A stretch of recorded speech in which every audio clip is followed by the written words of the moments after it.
କେହି କେହି ତାକୁ ପଖାଳ ବୁଢ଼ା କହନ୍ତି ତ ଆଉ କିଏ ପାଗଳା ବୁଢ଼ା।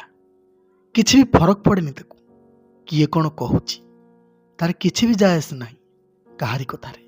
ତାକୁ ପଖାଳ ବୁଢ଼ା ଏଇଥିପାଇଁ କୁହନ୍ତି କି ଦାଢ଼ିଆ ଲୋକଟା, ଦୀର୍ଘ 4-5 ହାତ ମର୍ଦ୍ଦ ହେବ, ଭାରି ଚଞ୍ଚଳ ସ୍ୱଭାବର ଲୋକଟା। କାନ୍ଧରେ ଝୁଲାଟିଏ ଧରି ଧାଉଁଥାଏ ଏଣେ ତେଣେ। ମନ ତାର ଯୋଉଠି ହୁଏ ସେଇଠି ବସିଯାଏ, କାହା ପିଣ୍ଡାରେ ହଉ କି କାହା ବାଡ଼ିପଟରେ, ଆଉ ଡାକ ପକାଏ, ମା ମା ବା ଓ ସାନ୍ତାଣୀ ମା, କ'ଣ ଗଣ୍ଡାଏ ହଉ। ବୁଢ଼ାର ଯୋଉ ମନଲୋଭା ଡାକ କାହାକୁ ବା ଭଲ ନ ଲାଗିବ। ଅଥୟ ହୋଇ ପଡ଼ନ୍ତି ମା ମାନେ। ହାତରେ କଂସାଏ ପଖାଳ ସାଙ୍ଗକୁ ଯାହା କିଛି ହଉ, କିଏ ଆଳୁ ଭଜା, କିଏ ଶୁଖୁଆ ଭଜା, ନହେଲେ ଶାଗ ଭଜା, ଯାହା ହୋଇଥାଏ ଧରିକି ଆସନ୍ତି ସେଇ ବୁଢ଼ା ପାଇଁ। ବୁଢ଼ା ଝୁଲାରୁ ବେଲାଟିଏ ଆଉ ଛୋଟ ଗିନାଟିଏ ଦେଖାଏ, ସେଇଥିରେ ଅଜାଡ଼ି ଦିଅନ୍ତି ମା ମାନେ। ଅତି ସରାଗରେ ବୁଢ଼ା ସବୁତକ ଖାଇନିଏ। ପେଟେ ଖାଇସାରି ହାତ ଯୋଡ଼ି ଦେଇ କୁହେ, ମା ବଡ଼ ଠାକୁର ତୁମର ମଙ୍ଗଳ କରନ୍ତୁ, ମୋ ମାଆଙ୍କୁ ଦୀର୍ଘାୟୁ କରନ୍ତୁ। ମା ମାନେ ହସି ଦେଇ କୁହନ୍ତି, ସବୁବେଳେ ଏମିତି ମହାପ୍ରଭୁଙ୍କୁ କହି ଆଶୀର୍ବାଦ ଅଜାଡ଼ୁଥିବୁ ନା ଆଉ କିଛି? ବୁଢ଼ା ପୁଣି ହସି ଦେଇ କୁହେ, କ'ଣ ଆଉ କହିବ, ଏ ବୁଢ଼ା ପୁଅଟା ତୁମର, ତୁମମାନଙ୍କ ଆଶୀର୍ବାଦରୁ ଏ ଯାଏଁ ଆସିଲେଣି। ବଞ୍ଚିଥିବା ଯାଏ ପଖାଳ ଗଣ୍ଡାଏ ଦଉଥାଅ, ଆଉ ମୁଁ ଇମିତି ସେ ମନୁଆ ଠାକୁରଠାରେ ନେଉଛାଳି ହେଉଥାଏ ତୁମମାନଙ୍କ ପାଇଁ। ଆଉ ସବୁଠାରୁ ବଡ଼ କଥା ହେଉଛି, ବୁଢ଼ା କେବେ ଅଧିକ ମାଗିନି ଖାଇବା ପାଇଁ, ବାସ୍ ପେଟକୁ ଗଣ୍ଡାଏ ଖାଇଦିଏ, ତା ବାଟରେ ଚାଲିଯାଏ। ଆଉ ଦିନକୁ ମାତ୍ର ଓଳିଏ ହିଁ ଆସେ। ବାକି ଓଳିକ କ'ଣ ଖାଏ, କୋଉଠି ରୁହେ, ସେ କଥା କେବେ ହେଲେ ବି କେହି ତାକୁ ପ୍ରଶ୍ନ କରିନାହାନ୍ତି। ସେଦିନ ପଖାଳ ସରିଯାଇଥାଏ। ଏପଟେ ପଖାଳ ବୁଢ଼ା ଆସି ମା ମା କହି ଡାକୁଥାଏ। ହେଲେ ମୁନା କହିଲା, ଟିକେ ରହ ପଖାଳ ବୁଢ଼ା, ଆଜି ପଖାଳ ନାହିଁ, ବୋଉ ଭାତ ରାନ୍ଧୁଛି, ହେଇଯାଉ ସାଙ୍ଗ ହେଇ ଖାଇବା। ବୁଢ଼ା ଏଥର ବସିଥାଏ। ବୋଉ ଆସି କହିଲା, ଆଚ୍ଛା ପଖାଳ ବୁଢ଼ା, କଥାଟିଏ ପଚାରିବି, ସତ କହିବୁ? ମା ସାନ୍ତାଣୀ, ତମକୁ ଏ ବୁଢ଼ା ପୁଅଟା କେବେ କ'ଣ କିଛି ଲୁଚାଇଛି? ପଚାରୁନ, କ'ଣ ପଚାରିବ? ସତ କହିଲୁ, ତୋର କ'ଣ କେହି ନାହାନ୍ତି ଏତେ ବଡ଼ ଦୁନିଆରେ? ତୋର ଅତୀତ କ'ଣ ଆଉ ତୋର ଭବିଷ୍ୟତ କ'ଣ? ବୁଢ଼ା କହିଲା, ମା ଅସହାୟ ମଣିଷଟାଏ ମୁଁ, ମୋର ଅତୀତକୁ ମୁଁ ଭୁଲି ସାରିଛି, କେବଳ ତମମାନଙ୍କ ଶ୍ରଦ୍ଧା ଆଉ ଭଲ ପାଇବା ପାଇକି। ଆଉ ମୋର ଭବିଷ୍ୟତ ସବୁ ଛାଡ଼ି ଦେଇଛି ସେ ମହାପ୍ରଭୁଙ୍କ ଉପରେ, ମୋ କାଳିଆ ସାନ୍ତଙ୍କ ଉପରେ। ଆଉ ମୋର ବର୍ତ୍ତମାନ କେବଳ ତାକୁ ଆଶରା କରିଛି, ଆଉ ତମମାନଙ୍କ ସାଙ୍ଗରେ କାଟୁଛି। ଏତକ କହିଲା ବେଳକୁ ବୁଢ଼ାର ଆଖି ଲୁହରେ ଭିଜି ସାରିଥାଏ।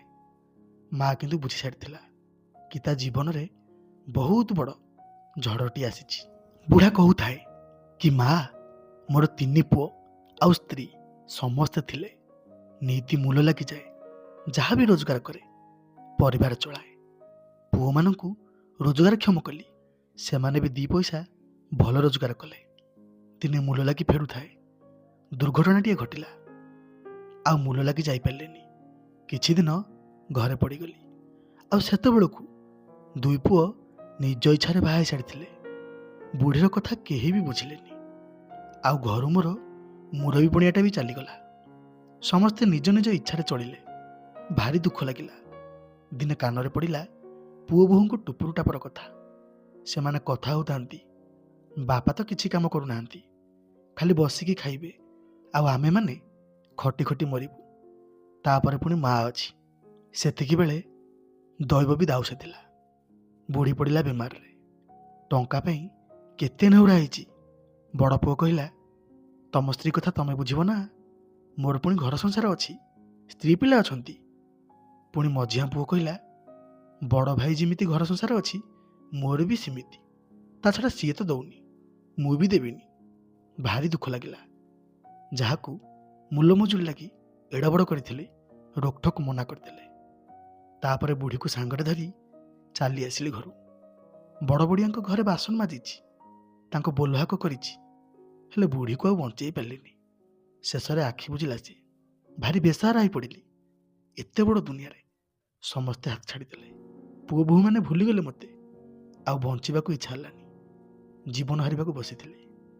ଏହି ସମୟ ଭିତରେ ଜଣେ ସହୃଦୟ ବ୍ୟକ୍ତି ହାତ ଧରି ବାଟ କଢ଼ାଇ ନେଲେ, ବଞ୍ଚିବାର ବାଟ ବି ଦେଖେଇଲେ। ସେବେଠାରୁ ଗାଁଟା ସାରା ବୁଲୁଛି, ଛୋଟ ଛୁଆମାନଙ୍କ ପାଇଁ ବେଳେବେଳେ ମାଙ୍କଡ଼ ହୋଇ ନାଚୁଛି ତ କେତେବେଳେ ଭାଲୁ ହେଇକି। ଯାହାର ମନ ହେଲା ପଖାଳ କଂସାଏ ତ ତୋରାଣି ବାଢ଼ି ଦିଅନ୍ତି ମୋ ପାଇଁ। ଆଉ ରାତି ବେଳକ, ବୁଝିଲ ମା, ରାତି ବେଳ କେବେ ଖାଲି ପେଟରେ ଶୋଇନି ମ, ସେଇଟା ବି ସିଏ ଯୋଗାଡ଼ି ଦିଏ। କଥାଟା କିଛି ବୁଝା ପଡ଼ିଲାନି, ହେଲେ ସେତେବେଳକୁ ରୋଷେଇ ସରିଥିଲା। ବୋଉ ଖାଇବାକୁ ବାଢ଼ିଦେଲା। ମୁନା, ବାପା ଆଉ ପଖାଳ ବୁଢ଼ା ମିଶିକି ଖାଇଲେ ସେଦିନ। ଭାରି ମନ ଖୁସିରେ ପଖାଳ ବୁଢ଼ା ଖାଇଲା। ଆଉ ଶେଷରେ ମହାପ୍ରଭୁଙ୍କୁ ଡାକି କହିଲା, ଠାକୁରେ ମୋ ମାଆକୁ ଭଲରେ ରଖନ୍ତୁ। ଯେତେବେଳେ ଘରକୁ ବାହାରିଛି, ବୋଉ ପୁଣି କହିଲା, ହଇ ହୋ ପଖାଳ ବୁଢ଼ା, ସବୁ କଥା ତ କହିଲ, ତମ ସାନ ପୁଅ କଥା କହିଲନି ଯେ? ବୁଢ଼ା ହସିକି କହିଲା, ସେ ମୋ ପାଖରେ ଅଛି, ସମସ୍ତଙ୍କୁ ଛାଡ଼ିଦେବି, ହେଲେ ତାକୁ କେବେ ଛାଡ଼ିବିନି, ତାକୁ ମୁଁ ଭାରି ଭଲ ପାଏ। ବୁଢ଼ା ତ ଏତକ କହି ଚାଲିଗଲା। କିନ୍ତୁ ବୋଉର ମନ ବୁଝିଲାନି ସେଦିନ। ସେ ମନେ ମନେ ଗୁଣି ହେଉଥାଏ, ବୁଢ଼ାର ସାନ ପୁଅକୁ ଟିକେ ଦେଖି ଆସିଲେ ହୁଅନ୍ତାନି। ଯେତେବେଳେ ବାପାଙ୍କୁ କହିଛି, ବାପା କହିଲେ, ହଉ ଠିକ୍ ଅଛି, ଯଦି କହୁଛୁ ମୁନାକୁ ନେଇ ଯା। ଆଉ ସେବେଠାରୁ ବୋଉର ମୋର ନିଘା କଲୁ ପଖାଳ ବୁଢ଼ାକୁ ଦେଖିବା ପାଇଁ।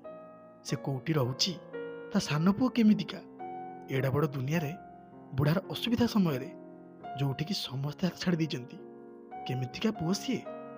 ବା ବାରେ, ଭଲ ପୁଅଟା ବୋଧେ ହେଇଥିବ, ତାକୁ ଟିକେ ଦେଖି ଆସିଲେ ହୁଅନ୍ତାନି।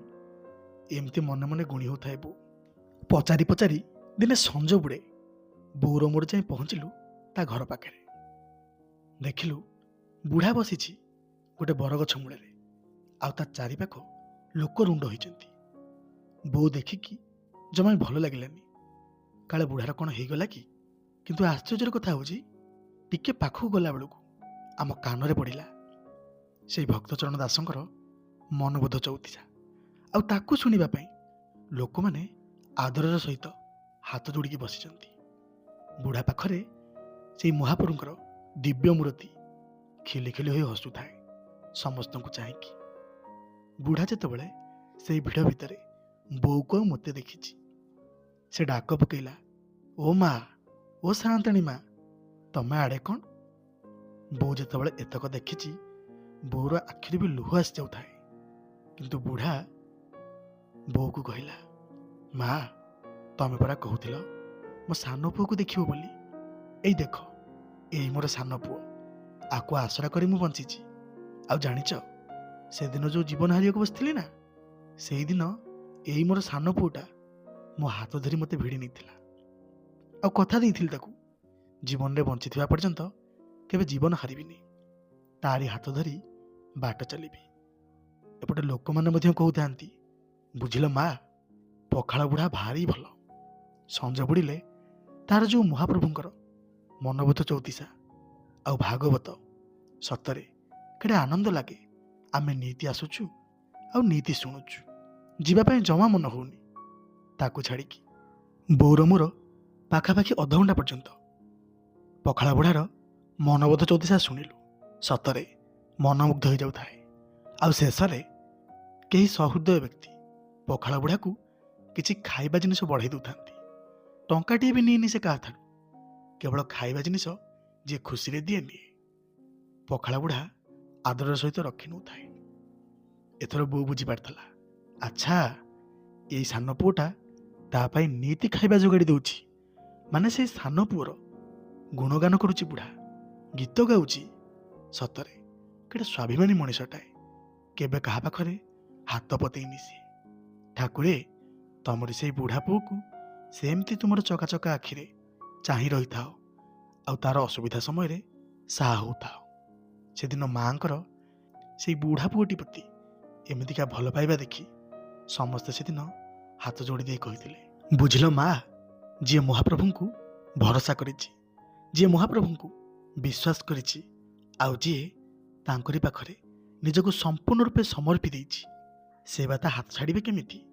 ସେ ପରା ଅଛନ୍ତି, ସେ ପରା ମନୁଆ ଠାକୁର, ସେ ଭାବଗ୍ରାହୀ, ଭାବ ବିନୋଦିଆ, ଆମ କାଳିଆ ସାନ୍ତ। ଦେଖିବ ମା, ଏ ବୁଢ଼ାର ଶେଷ ସମୟ ପର୍ଯ୍ୟନ୍ତ ଶାନ୍ତି ତା ପାଖରେ ଥିବେ। ନମସ୍କାର। ମହାପ୍ରଭୁ କାଳିଆ ଶାନ୍ତଙ୍କ ପାଇଁ ଛୋଟ ଭିଡ଼ିଓଟିଏ। ଯଦି ଆପଣମାନଙ୍କୁ ଭଲ ଲାଗିଥାଏ ଜଣାଇବେ ନିଶ୍ଚୟ। ଆଉ ଯଦି କଥା ଛଳରେ ସାମାନ୍ୟ ମଧ୍ୟ ତ୍ରୁଟି ଥାଏ ମୋର ଦୟାକରି କ୍ଷମା କରିବାକୁ ଅନୁରୋଧ। ମହାପ୍ରଭୁ ସମସ୍ତଙ୍କୁ ଭଲରେ ରଖନ୍ତୁ, ସମସ୍ତେ ଭଲରେ ଥାନ୍ତୁ। ଜୟ ଶ୍ରୀ ଜଗନ୍ନାଥ।